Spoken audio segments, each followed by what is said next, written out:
अस्सलामुअलैकुम जी, क्या हाल चाल है आप सबके। आप देख रहे हैं एजे इलेक्ट्रिक यूट्यूब चैनल और मेरा नाम आमिर है। प्यारे दोस्तों, पेश खिदमत है इलेक्ट्रिकल होम अप्लाइंसेस सीरीज़ की एक और वीडियो। अक्सर हमारे घरों में जो इलेक्ट्रिकल होम अप्लाइंसेस होती हैं वो ख़राब हो जाती हैं, तो अक्सर दोस्तों की ये ख्वाहिश होती है कि वो उसको मार्केट में लेके जाने के बजाय खुद से उसको रिपेयर कर सकें, उसकी मुरम्मत कर सकें, उसकी मेंटेनेंस कर सकें। तो उनकी आसानी के लिए मैंने इलेक्ट्रिकल होम अप्लाइंसेस सीरीज़ के नाम से एक पूरी प्लेलिस्ट जो है वो अपने इस यूट्यूब चैनल के ऊपर अपलोड कर रखी है।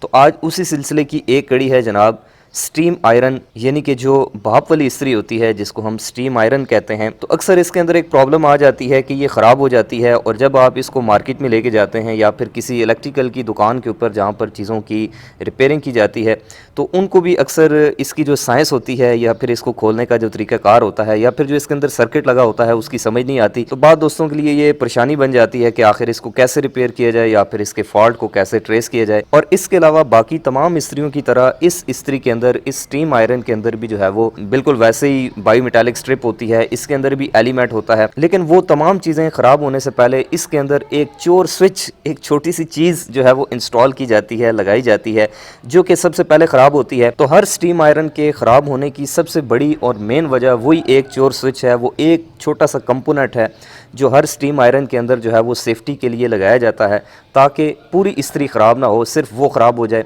तो आज की इस वीडियो में मैं प्रैक्टिकली आपको दिखाऊंगा कि किस तरीके से हमने एक स्टीम आयरन को ओपन करना होता है और उस कंपोनेंट को कैसे हमने रिप्लेस करना होता है, वो कंपोनेंट है कौन सा, उसका नाम क्या है, और उस तक हमने एक्सेस कैसे करनी होती है। तो ये वीडियो आपको काफ़ी सारी चीज़ें सिखा देगी इंशाल्लाह।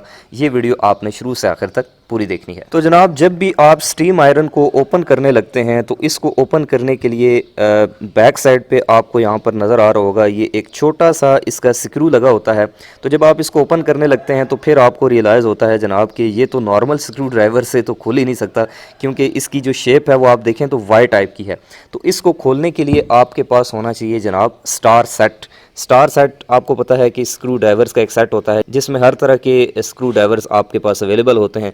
जैसे कि आपको यहाँ पर ये नज़र आ रहा है, ये वाई शेप का या फिर स्टार शेप का त्रिकोण टाइप का ये आगे इसका मुंह बना हुआ है। तो इस तरह का आपको जनाब चाहिए होगा स्क्रू ड्राइवर इस स्टीम आयरन की बैक पे ये जो कवर लगा हुआ है इसको खोलने के लिए। तो इसके अंदर नीचे वाली साइड पे यहाँ पर 2 अदद जो है वो इन्होंने सेफ्टी लॉक दिए हुए हैं।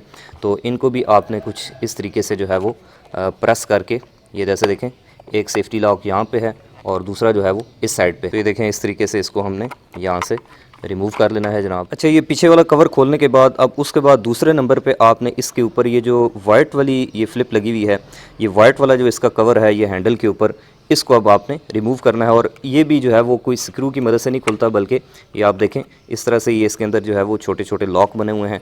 तो इन लॉक्स को आपने दोनों साइडों से जो है वो रिमूव करके इसको भी उतार लेना है। उसके बाद आपको यहाँ पर ये देखें ऊपर ये 2 अदद जो है वो ये बटन्स जो है वो नज़र आएंगे, जिनको आपको पता ही होगा कि प्रेस करें तो यहाँ से स्टीम जो है वो नीचे सोल प्लेट के अंदर जो सुराख बने हुए हैं यहाँ से निकल के कपड़े के ऊपर पड़ती है और उसके बाद आप स्टीम प्रेस करते हैं। तो ये जो 2 इसके ऊपर ये बटन्स हैं इनको भी हम सेफली यहाँ से रिमूव कर लेते हैं। इससे अगला स्टेप ये होगा कि अब ये जो प्लास्टिक का ब्लू कलर का इसका हैंडल है, ये जो कवर है, इसको हमने रिमूव करना है। वैसे नॉर्मली जितने भी जो ब्रांड्स की स्टीम आयरन्स हैं, जैसे ये देखें ये वेस्ट पॉइंट की है, तो बाकी जिस भी आप कंपनी की ले लें तो उनकी भी जो स्टीम आयरन्स हैं सब की तकरीबन एक ही शेप होती है और एक ही इनका पैटर्न होता है और एक ही सर्किट होता है। तो यहाँ से अब हमने 1 2 ये 2 स्क्रू ओपन करने हैं और एक आपको यहाँ पर वो नीचे अंदर एक स्क्रू नज़र आ रहा होगा, इसको भी जो है वो हमने ओपन कर लेना है। तो उसके बाद हमारे पास ये जो इसका नीले वाला हैंडल है ये बाहर आ जाएगा। तो ये देखें ये तीनों स्क्रूज़ मैंने ओपन कर लिए हैं। अब ये आगे ये छोटा सा एक इसका लॉक बना हुआ है, इस लॉक को जैसे ही आप बाहर निकालेंगे तो ये जो पूरे का पूरा कवर है ये आपके पास डीअटैच हो जाएगा। अब आप देख सकते हैं कि इस पूरी स्टीम आयरन की जो बेस प्लेट है, जो इसकी सोल प्लेट है, वो अब आपके सामने जो है वो ओपन हो चुकी है। यहाँ पर सेंटर में इसका ये थर्मोस्टेट स्विच है, ये जिसको मैं घुमाऊँ तो ये देखें ये टिक टिक की शायद आपको आवाज़ आ रही हो। तो ये टिक टिक की आवाज़ आती है जिससे इसकी जो बायोमेटालिक स्ट्रिप है उसकी पत्रियाँ मेक और ब्रेक होती हैं और उसके बाद ये बिल्कुल एक नॉर्मल इस्त्री की तरह जो है वो वर्क करती है। लेकिन इसमें प्रॉब्लम ये है कि अभी ये इस्त्री जब हम इसको लगाते हैं सॉकेट के अंदर तो ये ऑन नहीं होती। तो अब उसके लिए हमें इसकी मज़ीद तह के अंदर जाना पड़ेगा, इसके अंदर जो सर्किट लगा हुआ है वहाँ तक एक्सेस करनी होगी। तो उसके लिए आप देख सकते हैं कि ये मज़ीद 3 अदद स्क्रूज़ जो हैं वो आपको नज़र आ रहे हैं। तो चलिए अब हम इनको भी जो है वो ओपन कर लेते हैं। तीनों स्क्रूज़ को ओपन करने के बाद इसका जो टॉप वाला कवर है उसको हम ऊपर कर लेते हैं। यहाँ पर इसके ऊपर ये जो प्लास्टिक का ये एक कैप लगी हुई है, इसको भी हम उतार के जनाब कर लेते हैं साइड में। और अब हम इसको ऐसे रिमूव करेंगे। ये पूरा बाहर नहीं आएगा क्योंकि उसके लिए आप देख सकते हैं यहाँ पर ये वायर्स लगी हैं और यहाँ पर इसके नीचे बिल्कुल थोड़ी सी जगह होती है, इसलिए आप इसको पूरा इस तरह से फ्लिप कर दें। अगर आप इसको रिमूव करेंगे तो फिर आपको वायर्स को दोबारा से जो है वो कनेक्ट करना पड़ेगा, तो वो नया एक काम खुल जाएगा। तो फ़िलहाल आप इसी पोर्शन के अंदर आकर जो है वो हमने काम करना है। अब मैं आपको यहाँ पर स्टीम आयरन का जो सर्किट होता है, इसके नीचे की ये जो असेंबली होती है, हीटिंग असेंबली, ये थोड़ी सी एक्सप्लेन कर देता हूँ कि ये किस तरह से काम करती है। यहाँ पर मैं आपको दिखाऊँ तो ये वाला जो आपके पास पोर्शन जो आपको नज़र आ रहा है, जिसके अंदर ये देखें ये एक रेड कलर की ये नॉब है, ये सुराख बना हुआ है, इसके नीचे होता है जनाब आपकी जो स्टीम सारी बनती है वो यहाँ से नीचे थ्रो की जाती है। ये वाली जो असेंबली है ये स्टीम के लिए है। इलेक्ट्रिक सर्किट लगा हुआ है जनाब ऊपर, बिल्कुल एक नॉर्मल इस्त्री की तरह, जो आपकी आम इस्त्री होती है, इलेक्ट्रिक आयरन होती है। इसके अंदर भी ये एलिमेंट है जिसकी ये 2 पॉइंट्स हैं, ये देखें, एक पॉइंट ये है, एक पॉइंट ये है। इसके अंदर ये प्रॉपर हीटिंग एलिमेंट है जो कि इसकी जो सोल प्लेट है, जो बेस प्लेट है, उसको हीटअप करता है। और ऊपर यहाँ पर आप देख सकते हैं कि ये बाई मेटालिक स्ट्रिप की जो है वो असेंबली बनी हुई है। और ये है जनाब इसका छोटा सा थर्मोस्टेट, जिसके अंदर ये देखें 2 मुख्तलिफ धातों की पत्रियां हैं, जो कि पहले ये देखें अभी ऊपर टच है, और जैसे ही आप यहाँ से इसका टेम्परेचर कंट्रोल करते हैं तो ये देखें पतरी जाकर नीचे अब टच होगी है। और अगर मैं इसको वापस ले के आने की कोशिश करता हूँ तो ये देखें फिर ऊपर चलेगी। ये देखें, ये इस तरीके से यहाँ पर ये इसकी आप जो हीट है इसको इस थर्मोस्टेट जो वॉल्व है, इसकी जो नॉब है, इसकी मदद से आप कंट्रोल करते हैं। तो ये इस पूरी स्टीम आयरन का जो है वो ये समझें कि इसकी ये सर्किटरी होती है। लेकिन इसकी सेफ्टी के लिए कि ये बाई मेटालिक स्ट्रिप डैमेज ना हो जाए, या फिर ये हीटिंग एलिमेंट जो है ये आपका डायरेक्टली जल ना जाए, क्योंकि अगर ये हीटिंग एलिमेंट जल जाता है तो ये देखें बेस प्लेट के अंदर इन्होंने इसको माउंट किया हुआ है, जैसे कि आपकी आजकल इस्त्रियाँ आ रही हैं। तो अगर ये डैमेज हो जाता है हीटिंग एलिमेंट इसका, तो फिर आपको ये पूरी जो बेस प्लेट है वो तब्दील करनी पड़ जाती है, जो कि थोड़ी एक्सपेंसिव होती है। तो इसकी सेफ्टी के लिए इन्होंने बाहर जनाब एक ये चोर स्विच लगाया हुआ है, ये एक सेफ्टी समझे डिवाइस लगाई हुई है। इसको अब मैं आपको ओपन करके दिखाता हूँ कि इसके अंदर ऐसी क्या चीज़ है जो कि जल जाती है अगर कोई मसला मसाइल हो, टेम्परेचर ज़्यादा हो, और उसको आपको सिर्फ रिप्लेस करना पड़ता है। और ये स्टीम आयरन के अंदर सबसे ज़्यादा मोस्ट कॉमन फॉल्ट है। तो चलिए जी, अब इस स्क्रू को ओपन कर लेते हैं जनाब, और मैं आपको दिखाता हूँ कि इसके अंदर आखिर ऐसी क्या चीज़ लगी होती है। तो इसको आपने थोड़ा सा लूज़ करना है, तो ये इसकी जो ग्रिप है ये यहाँ से निकल जाएगा।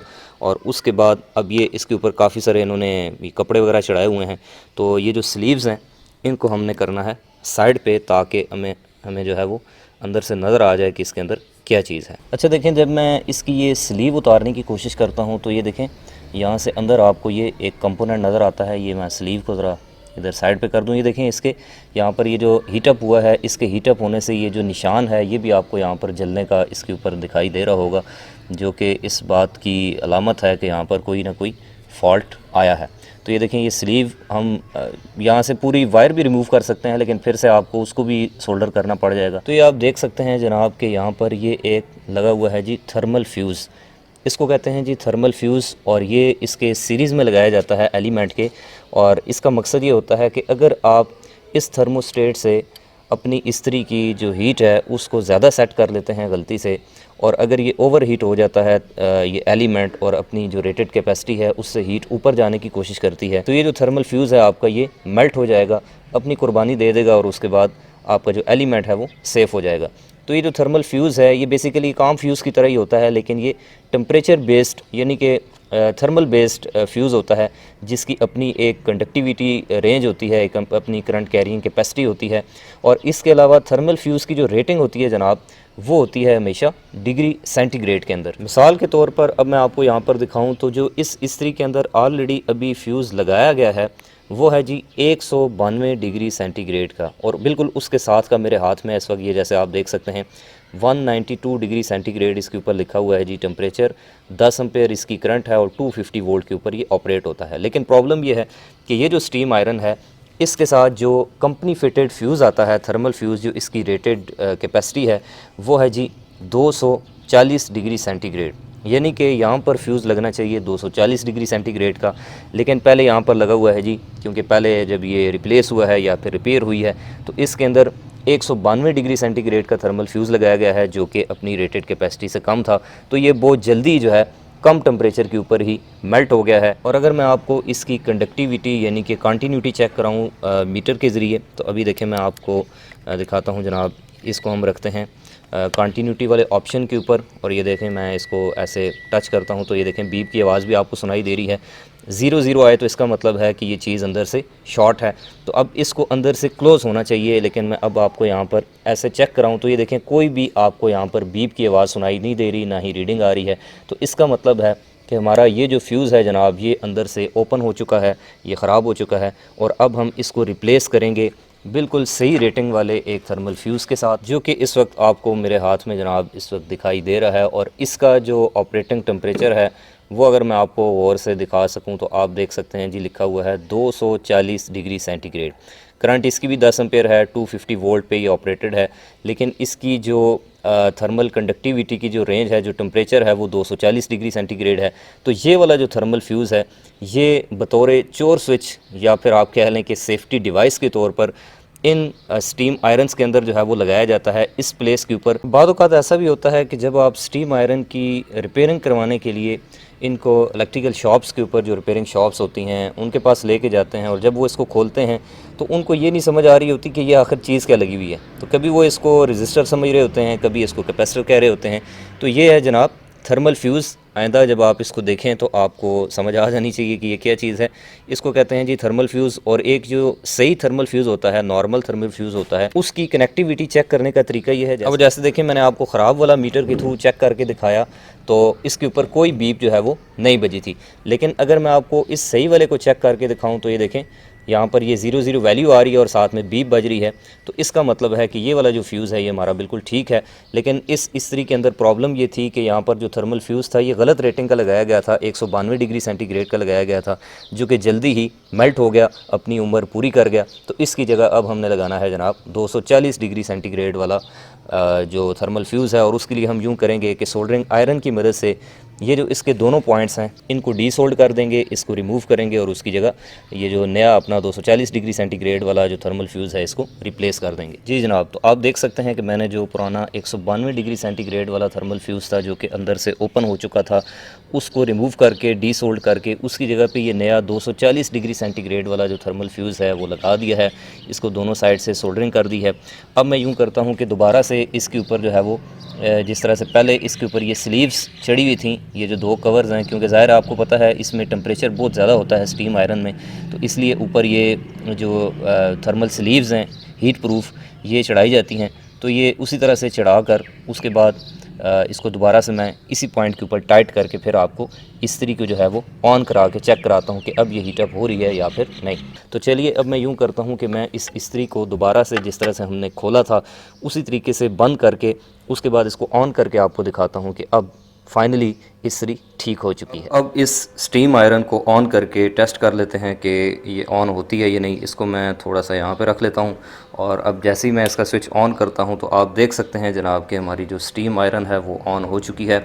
और अभी थोड़ी देर बाद आप देखेंगे कि जैसे ही ये अपने ऑपरेटिंग टेम्परेचर के ऊपर पहुँचेगी तो बिल्कुल एक नॉर्मल स्टीम आयरन की तरह इसकी ये वाली जो इंडिकेशन लाइट है ये ऑटोमेटिकली ऑफ़ हो जाएगी, जो कि इस चीज़ की इंडिकेशन होगी कि अब इस्त्री जो है वो हमारी हीटअप हो चुकी है। अब ये आहिस्ता आहिस्ता हीटअप हो रही है। मैं यहाँ से इसकी हीट को महसूस कर सकता हूँ, ज़ाहिर है आप तो नहीं कर सकते, लेकिन मैं आपको यहाँ से दिखा रहा हूँ कि आहिस्ता आहिस्ता हीटअप हो रही है। और जैसे ही ये अपने ऑप्टिमल जो टेम्परेचर है उस तक पहुँचेगी तो उसके बाद इसकी जो इंडिकेशन लाइट है वो ऑफ़ हो जाएगी। ये देखें, जैसे कि अभी आपने देखा कि ये इंडिकेशन लाइट जो है ये इसकी ऑफ़ हो चुकी है। यहाँ से मैंने थोड़ा सा हाथ से इसको कम किया था क्योंकि मैं नहीं चाहता कि आपका वक्त ज़ाया हो। इसका मैंने जो टेम्परेचर है उसको कम कर दिया तो उससे ये जल्दी जो है वो ट्रिप कर गई। अब ये फुली हीटअप हुई हुई है, इस वक्त सही, इस वक्त ये गर्म है। तो इस तरीके से प्यारे दोस्तों हम किसी भी स्टीम आयरन को खोल के उसको खुद से आप रिपेयर कर सकते हैं। सिर्फ इसके अंदर एक चीज़ होती है, वो है थर्मल फ्यूज़। कोई भी स्टीम आयरन जब ख़राब होती है तो ख़राब होने से पहले उसका जो थर्मल फ्यूज़ है वो मेल्ट हो जाता है। उसके उसके बाद आगे आपका एलिमेंट भी सेफ हो जाता है, थर्मोस्टेट भी बच जाता है। तो इस तरीके से सिर्फ 3 या 4 स्टेप्स को फॉलो करते हुए आप किसी भी स्टीम आयरन के थर्मल फ्यूज़ को रिप्लेस करके, जो कि आपको मार्केट में आसानी से मिल जाता है, ना भी मिले तो आप इसको ऑनलाइन जो है वो सर्च करके मंगवा सकते हैं। इसके अलावा भी अगर आप होम अप्लाइंसेस रिपेयरिंग सीरीज़ के हवाले से बाकी तमाम अप्लाइंसेस के ऊपर भी वीडियोस देखना चाहते हैं तो आप इस यूट्यूब चैनल एजे इलेक्ट्रिक को सब्सक्राइब करें और उन वीडियोस को भी आप जो है वो विजिट कर सकते हैं। अपने दोस्तों के साथ भी उन वीडियोस को शेयर किया करें ताकि ज़्यादा से ज़्यादा लोगों का भला हो सके। इंशाल्लाह मिलते हैं जी नेक्स्ट वीडियो में, तब तक के लिए अपना रखिएगा बहुत सा ख्याल। अल्लाह हाफिज़।